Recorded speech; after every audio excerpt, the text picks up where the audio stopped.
عزیزانو عرض میں داو چې دو دوستان دي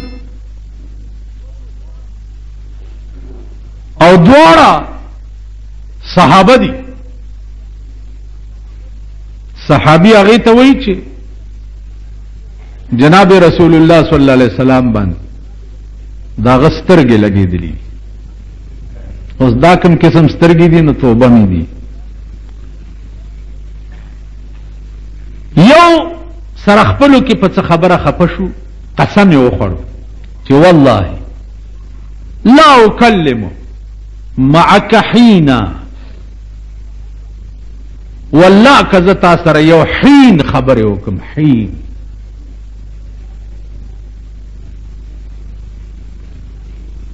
چې دوه درې ورځې تېرې شو سړی خپېمانه شو، دا خو ما دوست دی، ته سره به زه څنګه خبرې نه غرق شو، لیونی شو. راغی ابو بکر صدیق رضی اللہ تعالی عنہ، السلام علیکم ورحمت اللہ وبرکاتہ. صاحب دوست میں دے داو قسم میں خوڑلے چی یو حین بدر سره خبر نکو څوک تباکیگم مرم. ابو بکر صدیق سے فتوا ورکړه چې 40 کاله به ور سره خبر نکو. د حین معنا دا 40 کاله. وی واور او عزت د یار په دیدن زکه شتابی کړم چې د عمر بقا نه وینم تر کاله. الکه او به ګورې کنه وی تلوار زکه کوم چې کال پس وعده را کړی ده، نو کاله پورې بجوند ایسو کی.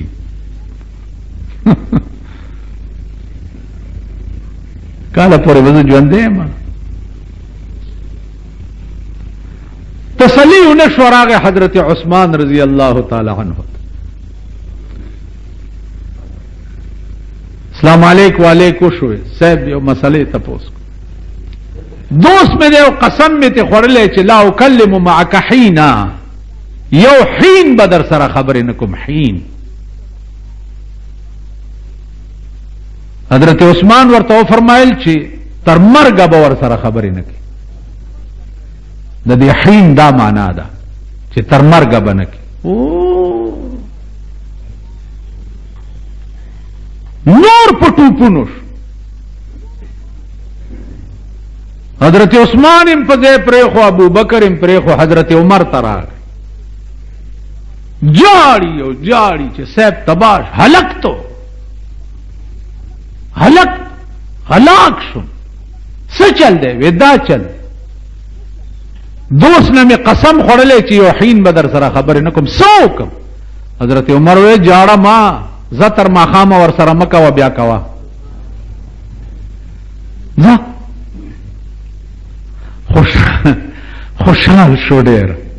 اڑکی خیالو کو چې تر ما خامم ټیر دیر دے پیغمبر نه تپوسو کا دا غینم لگا مخ کشی. راغے جناب رسول اللہ صلی اللہ علیہ وسلم مجلس لگے دلے دے.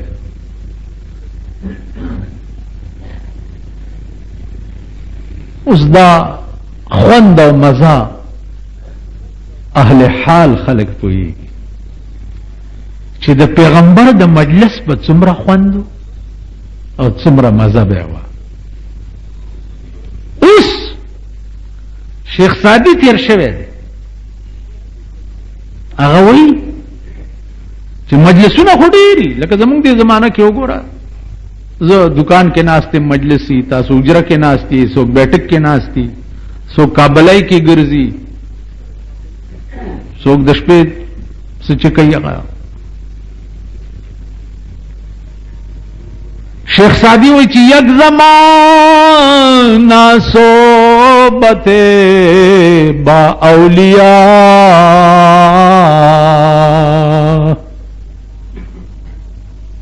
یک زمانہ صحبت با اولیاء، بہتر است 100 سال طاعت بیریا.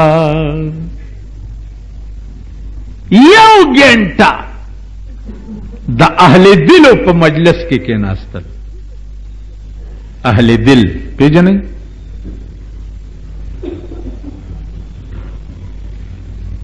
اهل دل تاسو زما د تقریر ته پیمانه سي چسکو مسکو تراوي په خبره نه پويږي تاسو خوند علي زما دا خبره چې ووري تاسو لږ داسې ورپسې وګرځئ چې دا اهل دل چاته وي. اهل دل څه معنا؟ یک زمانہ صحبت با اولیاء بہترست 100 سال طاعت بیریا. د نیکانو په مجلس کې یو غنټه کې ناستل د 100 کالو بیریا عبادت نه زیات ثواب دی. یو غنټه د نیکانو په مجلس دی. خو ګورئ مکې نه چې هجرت کې دو مدینه منوره ته د جناب رسول الله صلی الله علیه وسلم په غار ثور کې درې شپې کړې وي. غار ثور کې سکال یو اجي تلو د اغا زه کانه ما ته راوړې دي چې په کوم ځای د ابوبکر پتون پروتو د پیغمبر سر په پروت.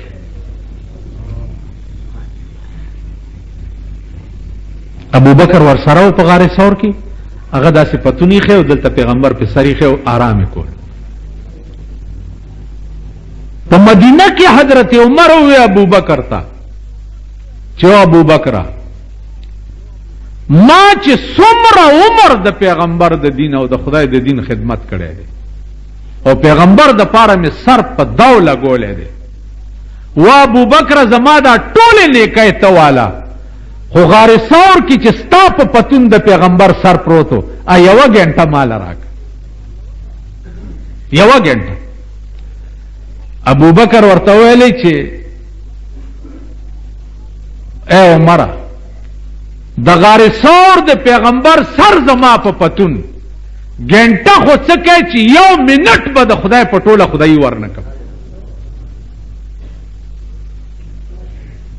یو منټ اهل دل سره روټای نه چای نه وريجي نه پولاو نه غوخه نه هیڅ نه.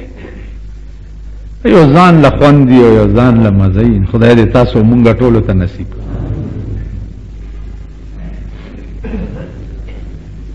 عزیزانو د پیغمبر مجلس لګېدل دي او دا سړی راغی جناب رسول الله صلی الله علیه وسلم دربار اقدس کې درخواست کړي صاحب یو مسئله تاسو څه مسله ما دوست هغه نه می قسم خورلې چې یو خین بدر سره خبرې نکوم. څوک؟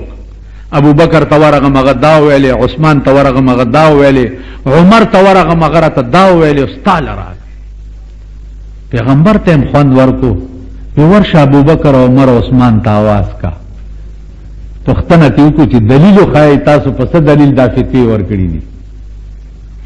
درې وانه رااله چراله ابو بکر ته وی چې تا چې د تویلی چې سلويخت کاله ور سره خبرې مکوونه تا سره څه دلیل؟ هغه وی ما سره دلیل دی د خدای قرآن. وی وای الله په قرآن کې وی چې هل اتا علی الانسان حين من الدهر لم يكن شيئا مذكورا. سورۃ دهر د سر آیات ته هل اتا علی الانسان حين من الدهر په انسان باندې یو حین د زمانه راغلو لم يكن شيئا مذكورا چې هغه وخت هیڅ نو. دی آیات نه مراد د آدم علی السلام خمبیر دی چې هغه سلويخ کاله پروتو نو دی حین کې هغه سلويخ تو کالو ته اشاره ده. نو ما وی چې د حین نه سلويخ کاله مراد دی ځکه مې دته وی چې سلويخ کاله ور سره خبرې مکو. پیغمبر ورته وی ٹھیک تم ټیک وی. حضرت عثمان ته وی چې تاسو سره څه دلیل چې ته ورته چې تر مرګ ور سره خبرې مکو. هغه وی چې ما سره دلیلم د خدای قرآن. وای ورته ولکم فی الارض مستقر ومتاع الی حین.